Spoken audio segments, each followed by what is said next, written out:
우리 계속해서 십계명 단락을 살펴보고 있습니다. 십계명은 성경에 2번 기록됩니다.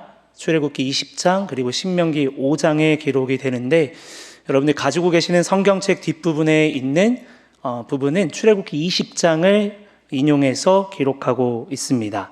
근데 그거 아십니까? 십계명이라는 말이 우리 개역된 개정 성경에는 십계명이라고 기록되지만 본래 십계명이라는 말은 없습니다. 이제 갖다 붙인 건데요. 이게 원래 말은요, 히브리어로 아쉐레트 하드바림이라는 말입니다. 10마디의 말씀이라는 말이에요. 그래서 십계명이라는 말은 오늘날 우리가 좀 편하게 보기 위해서 말을 붙인 거예요. 하나님의 10마디의 말씀이라는 의미를 갖습니다. 구약에 보면 많은 법을 하나님이 제시해 주시잖아요. 십계명 다음에 보면 출애굽기 21장부터 23장까지는 언약법을 세워주십니다. 말씀을 보시면 이제 그렇게 나오는데요.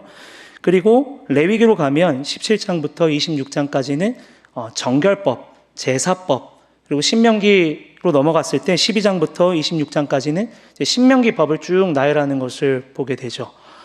그래서 하나같이 하나님께서 지시해 주시는데 특징이 있습니다. 십계명과는 좀 많이 달라요. 십계명은 이들의 법들과 달라요.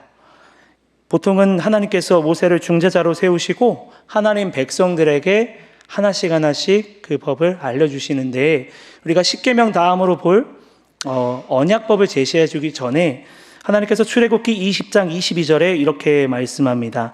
여호와께서 모세에게 이르시되 너는 이스라엘 자손에게 이같이 이르라. 내가 하늘로부터 너희에게 말하는 것을 너희 스스로 보았으니. 이 말씀을 좀 자세히 보면요, 여호와께서 모세에게 이르시되 너는 이스라엘 자손에게 이같이 이르라. 하나님이 모세라는 사람을 중재자로 삼으시고 하나님의 뜻을 모세를 통해서 전달하신단 말이에요. 자, 그런데 십계명은 좀 다릅니다. 십계명은 다른데 우리 출애굽기 20장 1절을 같이 볼까요? 20장 1절. 하나님이 이 모든 말씀으로 말씀하여 이르시되. 네, 십계명이 중요한 이유가 2가지가 있어요. 우리가 먼저 이 1절 구문에서 볼 것은 하나님이 이스라엘 백성들에게 직접 말씀하셨다라는 거예요. 어떤 법도요, 하나님이 직접 말씀하지 않으셨습니다. 오직 십계명만 하나님의 말씀으로, 하나님의 음성으로 직접 이스라엘 백성들에게 말씀하셨다라는 것이 가장 먼저 되는 십계명의 특징이다라고 볼 수 있고요. 자, 2번째는 우리가 잠깐 언급되었지만 십자가 서원이라고 말합니다. 출애굽기 20장 2절 말씀에 보면 이것도 같이 읽겠습니다. 나는 너를 애굽 땅 종되었던 집에서 인도하려는 내 하나님 여호와니라. 네, 여기서의 핵심은 하나님께서 이스라엘 백성을 구원할 목적으로 십자가를 주신 게 아니구나라는 것을 알 수 있어요. 이 되게 중요합니다. 이 부분이. 이미 구원받은 이스라엘 백성에게 하나님은 하나님 백성답게 살 수 있도록 인도하기 위해서 십계명을 수여하고 있구나. 그래서 이게 십계명 서언이거든요. 구원하기 위해서 하나님 십계명 준 게 아닙니다. 이미 하나님께서는 이스라엘 백성들을 출애굽시켰습니다. 그리고 19장에서 준비를 시키시고, 그리고 십계명을 말씀하기 전에 이와 같은 말씀을 하는 거예요. 이미 구원받은 백성에게 이제 하나님은 십계명을 주시면서 하나님 백성답게 어떻게 살아야 되는가를 알려주시는 거예요. 그래서 우리는 쉽게 생각했을 때 율법, 계명을 우리는 구약에서는 율법, 신약에서는 복음 이렇게 생각합니다. 거의 그렇게 생각하시는 것 같아요. 더 나아가서 우리는 구약을 율법신앙, 신약을 복음신앙, 이렇게 우리는 이분법적으로 단순하게 생각합니다. 자, 그렇게 되면 조금 오해가 생길 수가 있어요. 하나님께서는요, 이스라엘 백성들을 선택하셨습니다. 그리고 출애굽을 하시고, 그리고 율법을 지켜서가 아니라 하나님의 은혜로, 순전한 하나님의 은혜와 강권하심을 통하여서 이스라엘 백성들을 구출해 내셨죠. 어디 율법을 지켜서 한 거 없지 않습니까? 그렇잖아요. 그냥 문설주에 어린 양의 피를 발랐을 뿐이지 율법을 지켰고 그들이 율법을 준수했기 때문에 하나님이 출애굽시킨 게 아니란 말이죠. 자, 그래서요, 정확한 정의는, 율법에 대한 정의는 구원법이 아니라 성민법, 거룩한 백성이 어떻게 해야 되는가에 대한 법률이 율법, 토라, 그리고 십계명이다라는 것을 좀 우리가 생각할 필요가 있어요. 즉 하나님의 거룩한 백성이 되기 위한 방편입니다. 율법은. 그리고 기준을 제시해 주는 거고, 어찌 보면 이 율법이라는 울타리 속에서 이스라엘 백성들이 살아갔을 때 하나님과의 친밀한 관계, 어긋나지 않는 하나님과의 온전한 관계를 계속해서 유지할 수 있는 것이죠. 그래서 이 계명을 지키는 일은 하나님과 이스라엘 백성 간의 건강한 관계를 유지하는 아주 선한 도구로서, 선물로서 이 율법을 주신 겁니다. 자, 그러면 신약으로 넘어오면 어떠냐? 조금 성격이 바뀌어요. 이 율법은 신약에서는 하나님과의 관계가 깨져 있구나, 내가 죄를 짓고 있구나, 내가 죄인이구나 라는 것을 밝혀줍니다. 사도 바울이 이렇게 말하죠. 로마서 3장 20절 우리 같이 읽습니다. 그러므로 율법의 행위로 그의 앞에 의롭다 하심을 얻을 육체가 없나니 율법으로는 죄를 깨달음이니라. 네, 예수님께서도 율법을 다시 알려주시잖아요. 마태복음 5장부터 7장 사이에 율법을 재반영시켜 주시고 다시 율법을 정리해 주십니다. 사도 바울은 십계명 율법을 바울에 의하면 이렇게 정의해요. 하나님의 자녀된 자는 육신을 따르지 않죠. 하나님의 영을 따라 살기 때문에 뭐뭐하지 말라라는 것이 고압적으로 느끼거나 불편하지 않다라는 거예요. 뭐뭐하지 말아라라는 계명이 하나님의 영을 따르는 하나님 백성은 오히려 자유롭게 하고 평안을 누릴 수 있게 한다라고 말합니다. 반대로 뭐뭐해라라고 하는 계명은 기쁨을 더 충만하게 해주고, 그리고 하나님과 나와 하나님 백성 간의 더 친밀한 관계를 유지시켜 준다라고 사도 바울은 그렇게 결론하는 것을 보게 됩니다. 제가 어렸을 때 항상 저는 모태신앙이라 교회를 당연히 가야 되고 예배를 드렸어야 됩니다. 교회에서 이렇게 놀았어요. 지금도 어린아이들 몇 명 있는데 저희 아들도 딸도 있지만 저렇게 놀았습니다. 얌전하게 논 거예요.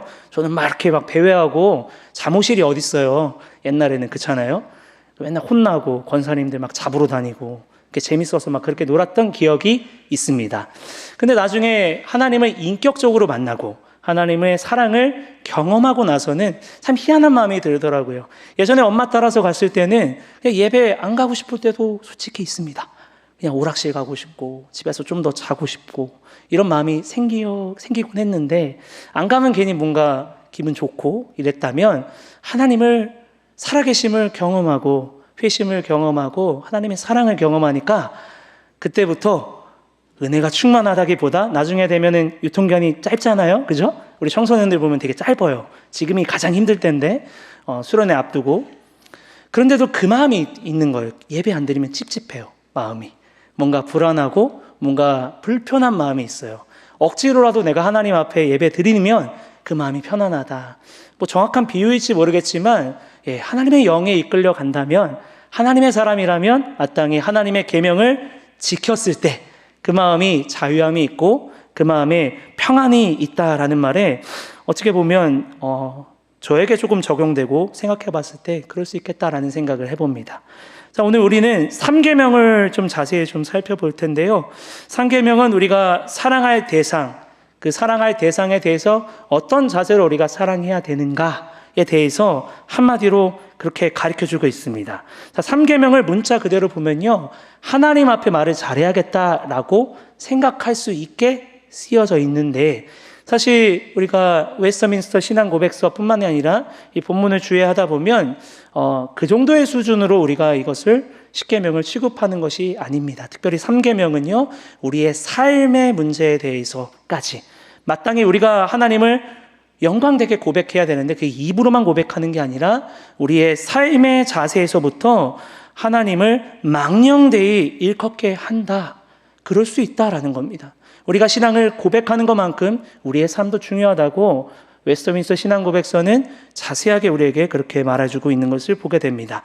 이 신앙 고백서를 기록했던 시기에 교리문답을 작성했던 개혁주의 신학자들은요, 자신의 문제로 십계명을 받아들였어요. 그래서 이것을 그냥 교리 문서로 본 것이 아니라 삶의 문제로 받아들이고 기꺼이 회개하고 삶의 방향을 바꿔야 된다라고 이야기합니다.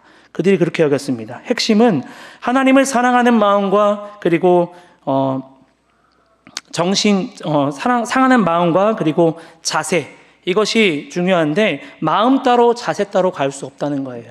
이 마음이 있다면 당연히 행동과 그 자세도 마땅히 하나님을 사랑하고 하나님을 믿는 사람처럼 행동할 수밖에 없다라는 것을 웨스트민스터 신앙고백서에서는 분명히 말합니다.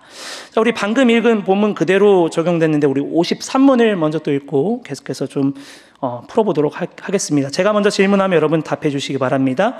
제3계명이 무엇인가요? 세 번째 계명은 너는 너의 하나님 여호와의 이름을 망령되이 일컫지 말라. 나 여호와는 내 이름을 망령되이 일컫는 자를 죄없다 하지 아니하리라 입니다.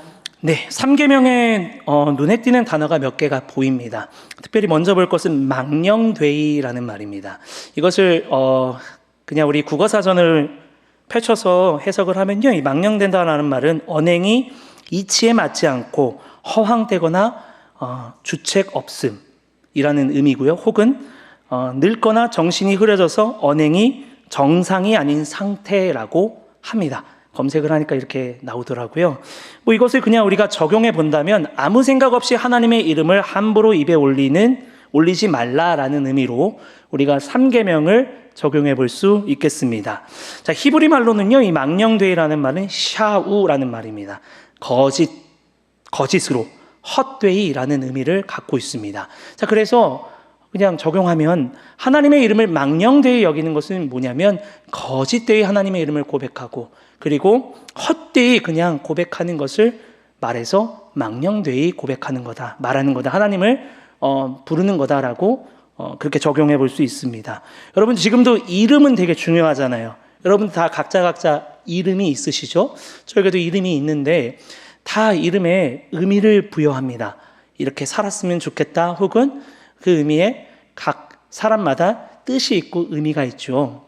누가 이름을 개똥이라고 짓지 않잖아요. 혹시 개똥이가 주변에 계시다면 죄송합니다. 근데 그런 사람은 없잖아요. 그렇죠? 이름을 짓더라도 그 이름에 의미를 부여합니다. 마찬가지로 이 당시 고대근동 사회에도 이름은 그냥 정해지지 않았습니다. 우리가 성경을 보더라도 한 사람 한 사람 이름을 지정할 때 그 사람이 앞으로 살아갈 인생이 그와 같이 됐으면 좋겠다라고 하는 마음이 투영되거나 아니면 예언적인 의미를 투영해서 그 이름을 정해놓곤 합니다. 곧 사람의 이름이 그 사람입니다. 결국에는 그렇게 살아라라는 의미죠. 우리가 한 예를 들까요?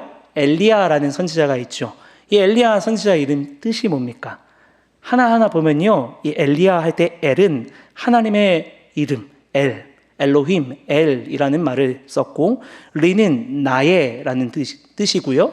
그리고 야는 야훼, 여호와의 준말입니다.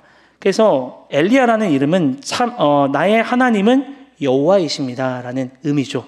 자, 그래서 엘리야가 어떻게 살았습니까? 오직 그 일평생에 참신은 여호와 한 분밖에 없습니다. 하나님밖에 없습니다라고 선포하고 그렇게 살아가면서 투쟁하면서 살았던 선지자였잖아요. 그 이름이 곧 그 사람입니다. 마찬가지로 하나님에게 이름이 여러 이름이 있습니다. 하나님의 이름에 그 이름 자체에 그 하나님의 전 존재가 담기는 것입니다. 하나님의 이름에 하나님의 실제하심이 담기는 것입니다. 그래서 마땅히 사람은 하나님의 이름을 함부로 불러선 안 되는 겁니다. 그렇기 때문에 인간은 하나님의 이름을 막 불러서는 안 되는 거죠. 그래서 3계명은요, 인간이 자기 마음대로 하나님을 부리듯이 그 이름을 막 부르면 안 된다라는 것을 말하고 있는 거예요.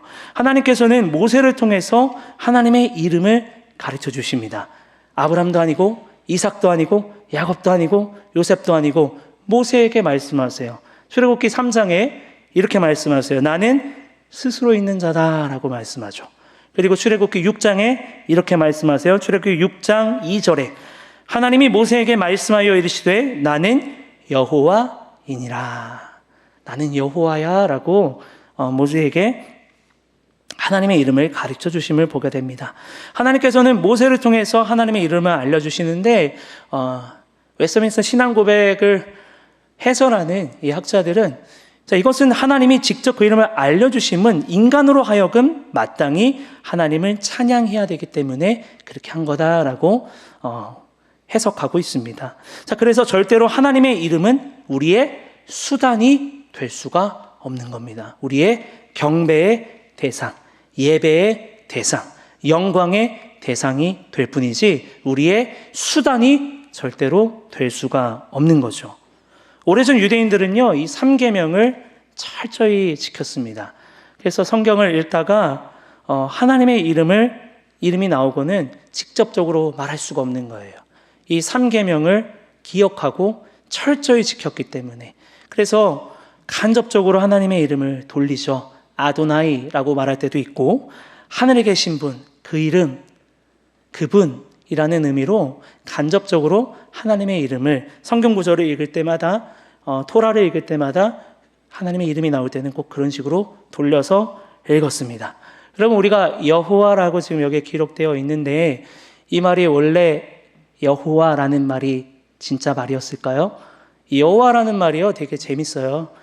성경을 번역하는 학자들의 오해에서 비롯했는데 그 시작은 뭐냐면 유대인들의 3계명 지키려고 하는 모습에서 비롯됐어요. 기록은 야훼라고 말해야 돼요. 이것도 정확하지 않을 수 있는데 발음이. 근데 분명 그렇게 기록되어 있는데 유대인들은 아도나이라고 읽어요. 그러니까 기록되어져 있는 히브리 말과 말이 다른 거예요. 더군다나 고대 히브리어는요, 모음이 없어요. 자음만 있습니다. 야훼라는 말은 자음으로만 이루어진 말이에요. 그래서 나중에 후대에 포로 귀한 유대인들은요, 더 포로가 되어서 이제 귀환했으니까 더 이 3계명을 지켜야 돼요. 더 절실히 철저하게 지키다 보니까 어떻게 됩니까? 나중에 진짜로 읽어야 돼 하나님의 이름이 안 읽혀져요. 아도나이로만 읽혀지는 거예요. 그래서 나중에 마소라 사본이라고 있어요. 이 구약의 오래된 그 것들을 이제 사본이 존재하는데 사본을 이렇게 막 읽다가 6세기부터 10세기 사이에 이 성경을 연구하는 학자들이 이 표기를 한 거예요. 여기다가 이거는 이 발음이 아닌데 아도나이라고 했다. 그래서 야훼라는 말은 모음이 없다 보니까 야훼라고 하면서 그 옆에다가 아도나이는 뭐라 그럴까요? 같이 써져 있거든요. 모음과 자음이 같이 써져 있으니까 자음을 따로 따서 이거를 합성시켜 놓은 거예요. 그래서 중세 유럽의 성경을 연구하는 학자들은요, 이것을 오해하게 돼요. 그래서 여호와라고 읽게 되는데 이건 한국말이 아닙니다. 라틴어는 J 발음이 J가 Y 발음을 한단 말이죠. 그래서 여호와라는 말이 생긴 겁니다. 적어두십시오. 그래서 안 알려줍니다. 네, 귀중한 말이에요. 야훼라는 말이죠. 본래는 야훼라는 말인데, 자, 여기서 어떻게 이렇게 비롯됐냐면 유대인들의 3계명을 지키고자 하는 그 정신에서부터 비롯됐다. 그래서 이 비하인드가 생겨난 거예요. 유대인들은 하나님의 이름을 함부로 부르지 않았습니다. 자, 그런데 우리는 어떨까요? 예수님의 은혜로 말미암아 우리는 하나님 아버지를 아빠, 아버지라 부른단 말이죠. 은혜입니다. 우리는 하나님을 어렵게 부르는 게 아니라 친근한 아빠로 부릅니다. 아버지로 부를 수 있게 됩니다. 자, 그런데 반면에 어떻게 됩니까? 우리가 친근하게 아버지 이름을 부르다 보니까 사람인지라 그 이름을 은혜로 우리가 여기며 아빠, 아버지를 진짜 되새기며 그 은혜를 새기며 불러야 되는데 때로는 사람이 하나님의 이름을 너무 망령되이 부를 때가 생겨나더라라는 거죠. 자, 그래서 이어서 54문과 55문에는 이 계명이 무엇을 요구하고 무엇이 금지되었는지에 대해서 오늘 소율이는 질문하고 답을 합니다. 54문과 55문을 연이어서 제가 질문하면 여러분 답해 주시기 바랍니다. 세 번째 계명에서 무엇이 요구되었나요? 세 번째 계명에서 요구되는 것은 거룩하고 경외함으로 사용하라는 것입니다. 자, 55문도 보겠습니다. 세 번째 계명에서 무엇이 금지되었나요? 세 번째 계명에서 금지된 것은 모든 모독과 악용입니다. 자, 이 구문을 여러분 우리는 소요리를 보고 있지만 대요리 문답에 보면요, 더 구체적으로 나와 있습니다. 대요리 문답을 보면 그 목록이 금지 목록이 너무 많더라고요. 이것도 하면 안 되고 저것도 하면 안 되고 하나님의 이름을 망령되이 여기면 안 되니까 이거 하지 마 저거 하지 마 쭉 나열하고 있습니다. 그래서 하나님의 이름, 호칭, 속성, 규례, 성례, 기도, 맹세, 서약, 제비뽑기 등 하나님의 사역 그리고 하나님의 자신을 제시하는 그 밖의 모든 것을 언급할 때 생각하라 라고 말하더라고요. 자, 그리고 묵상하고 말하며 글로 표현함에 있어서 거룩하고 경건하게 써라 뭐 이렇게까지 해야 돼 라고 생각하는데 그렇게 기록됩니다. 특별히 대요리 문답을 보면 강조되는 단어가 있는데 맹세라는 말입니다. 맹세. 여러분, 이 말을 강조하는 이유가 있어요. 특히 구약에서 하나님의 이름을 가장 대표적으로 사용되는 일은 맹세입니다. 맹세. 예수님 맹세하지 말라고 했지만 구약에서 보면요, 맹세할 때 하나님의 이름을 언급해요. 신명기 6장 13절 우리 같이 읽을까요? 내 하나님 여호와를 경외하며 그를 섬기며 그의 이름으로 맹세할 것입니다. 오늘날 우리의 생각과 개념으로는 이해가 안 돼요. 근데 당시 이스라엘 백성들에게는 하나님의 이름을 입에 올리는 행위가 가장 공식적인 제사 예배가 아닙니다. 법정에 섰을 때, 그리고 맹세할 때만 그렇게 했다는 거예요. 자, 그래서 구약을 연구하는 학자들이나 웨스터민스터 신앙고백서를 연구하는 학자들이나 기록한 학자들이나 동일하게 3계명에서 가장 직접적인 적용은 뭐냐? 거짓 맹세. 레위기 19장 12절 말씀을 인용한다. 직접적인 적용점이다라고 강조합니다. 이 맹세는 거짓말, 우리 늘상 하는 거짓말과 다릅니다. 이 맹세는요, 그냥 하는 게 아니죠. 하나님께서 내 말에 증인이시다라는 의미를 갖고 맹세하는 겁니다. 우리 거짓말은 그냥 내 이름으로 거짓말합니다. 그냥 얼마든지 거짓말할 수 있습니다. 그러나 맹세는 그렇게 하는 게 아니라는 거예요. 자, 그렇기 때문에 대우리 문답 해설은요, 3계명의 위반을 대표 사례로 거짓 맹세로 꼬집고 있는 겁니다. 이 웨스터민스터 신앙고백을 기록했던 당시를 생각해 보면요, 17세기에 특별히 영국 사회를 생각하면 각종 정치적 충성 서약으로 가득했다라고 합니다. 이 당시 때 왜 이런 항목들을 적으면서 아마 부들부들 했을 것 같아요. 이 학자들은요, 국왕의 충성 맹세, 그리고 의회 지지 맹세, 혹은 장로교 개혁 서양 맹세 등 맹세가 난무하고 익숙했던 시대였다라고 해요. 이 당시에 소유리 문답이 쓰여졌던 당시는요.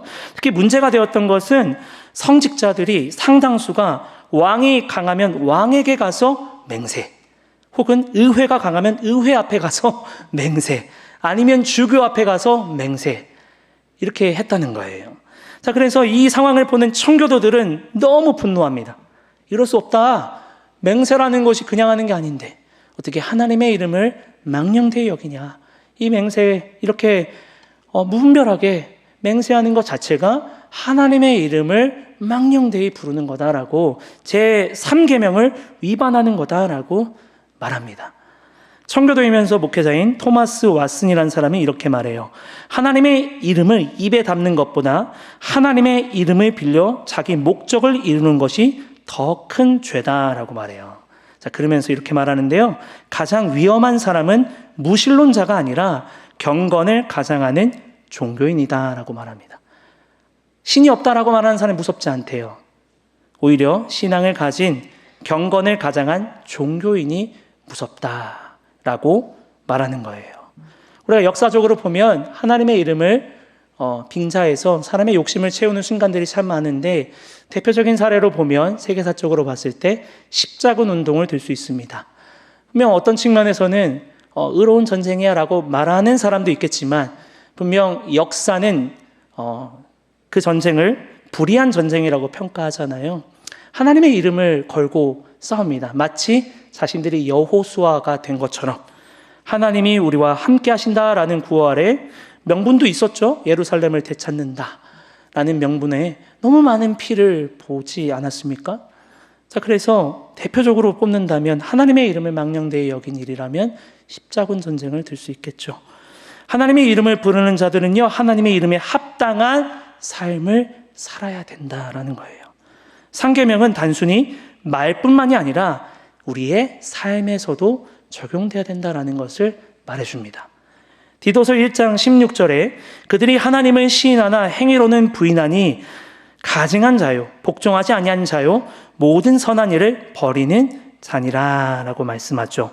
소유리에서 말하는 이 3계명은요, 단순히 그냥 하나님의 이름을 말로써 우리가 망령되이 여긴 수준을 말하고 있는 것이 아닙니다. 하나님의 이름을 고백한 신자로서 삶의 진실성을 가져야 됩니다라는 것을 웨스터민스터 신앙고백서는 이야기하고 있는 거예요.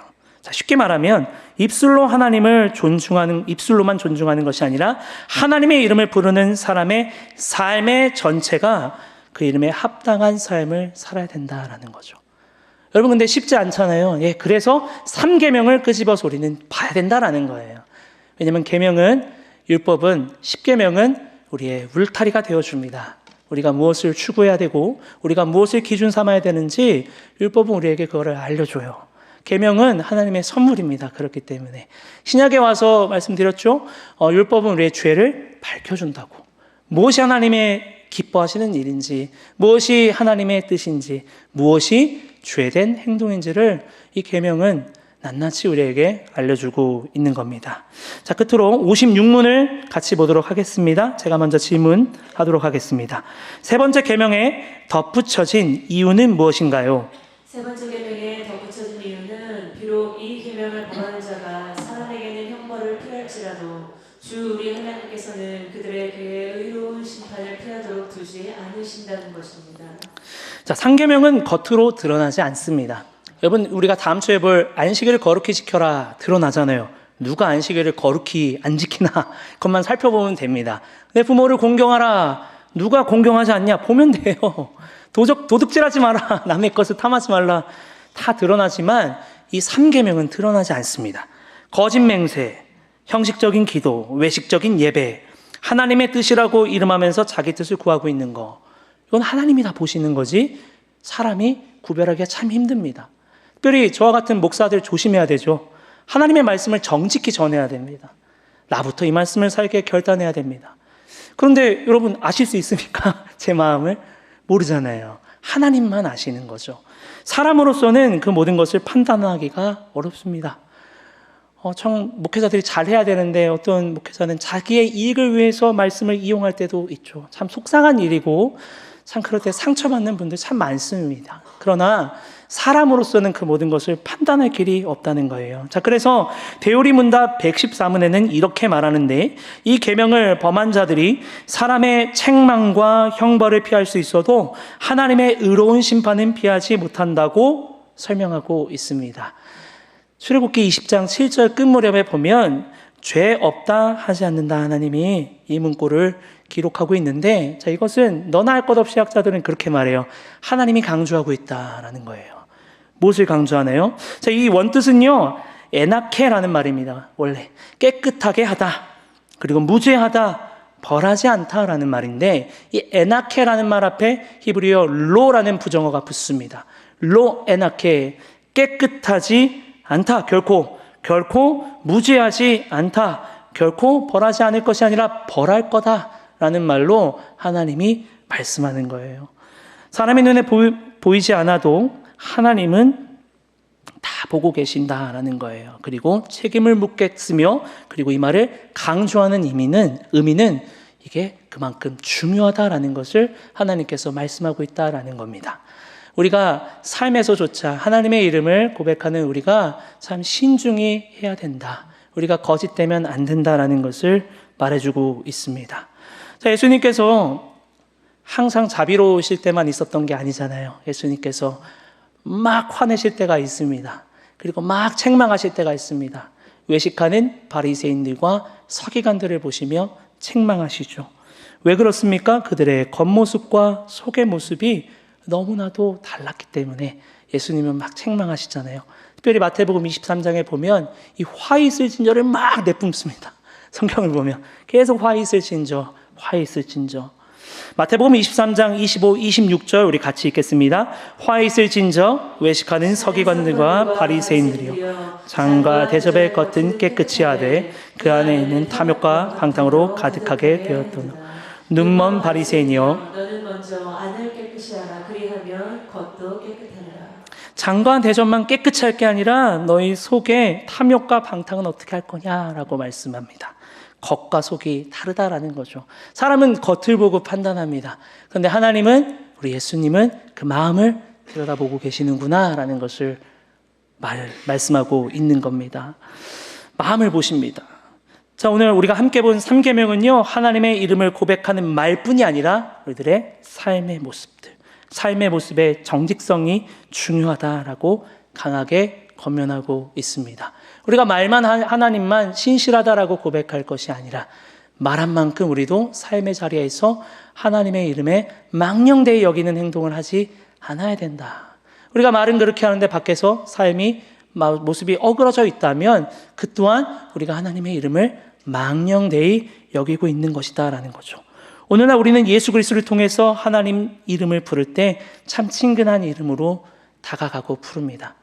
아빠라고 부릅니다. 아버지라고 우리는 부를 수 있습니다. 자, 그래서 그럴까요? 우리가 그 아버지를 너무 흔하게 생각하진 않나, 저 스스로도 좀 자문자답해보게 되었습니다. 특별한 아빠이십니다. 우리가 잊지 말아야죠. 그래서 우리는 주의할 필요가 있습니다. 호칭이 너무 편하다 보니까 습관적이게 될 때도 있고, 또 하나님의 이름을 별 생각 없이 사용하게 되는 순간들도 있고, 그러면서 죄라고 인식하지 못할 때도 분명 있습니다. 자, 그래서 하나님께서는 그것을 우리에게 주의하라고, 그러지 말라고, 이와 같은 십계명의 3계명을 통해서 우리에게 다시금 기준을 제시해주고 길을 제시해주고 말씀하는 거 아닌가 생각해 보게 됩니다. 그래서요, 웨스터민스터 신앙고백서는 이를 강조하고 있는 거예요. 이 말씀을 통해서 우리의 말과 우리의 삶을 돌아봅시다라고 말하고 있습니다. 잠언서 12장 22절에 거짓 입술은 여호와께 미움을 받아도 진실하게 행하는 자는 그의 기뻐하심을 받느니라 라고 했습니다. 여러분, 결론은 진실한 마음 아닌가 싶습니다. 우리가 하나님 앞에 진실이 서야겠죠. 우리가 죄인임을 고백하며 언제나 죄인이고 은혜 없으면 안 됨을 고백하는 저와 여러분 되었으면 좋겠습니다. 자, 그렇다면 우리가 어떻게 실천할까요? 의지로 될까요? 맨날 넘어지는데, 우리가 그렇게 살라고 애쓰지만 안 될 때 참 많습니다. 우리 어떻게 해야 될까요? 예수님께서 이렇게 말씀합니다. 요한복음 14장 15절, 우리 마지막으로 같이 읽습니다. 너희가 나를 사랑하면 나의 계명을 지키리라. 아멘. 너희가 나를 사랑하면은 조건절이 아닙니다. 여러분, 결과입니다. 너희가 나를 사랑하면 나의 계명을 지킬 거야. 여러분, 비결이 뭘까요? 우리가 어떻게 하나님의 성품을 닮아가며 살아가며 어떻게 우리가 진실한 마음을 소유하고 유지하며 나아갈 수 있을까요? 여러분, 우리 마음 가운데 하나님을 사랑하는 마음이 차올라야 됩니다. 날마다 하나님의 은혜로 우리가 가까이 하기를 애써야 될 줄 믿습니다. 여러분, 말씀 묵상하십니다. 왜 묵상하십니까? 여러분, 하나님의 은혜를 구하십니다. 왜 은혜를 구하십니까? 우리는요, 잊지 말아야 됩니다. 하나님의 은혜를 기억해야 됩니다. 그리고 우리가 이 말씀을 살아내기 위해서는 오늘 예수님 말씀했듯이 너희가 나를 사랑하면 나의 계명을 지키리라 하셨기에 우리는 늘 우리 마음의 심령에 하나님의 사랑이 차오르도록 갈급하고 구해야 될 줄 믿습니다.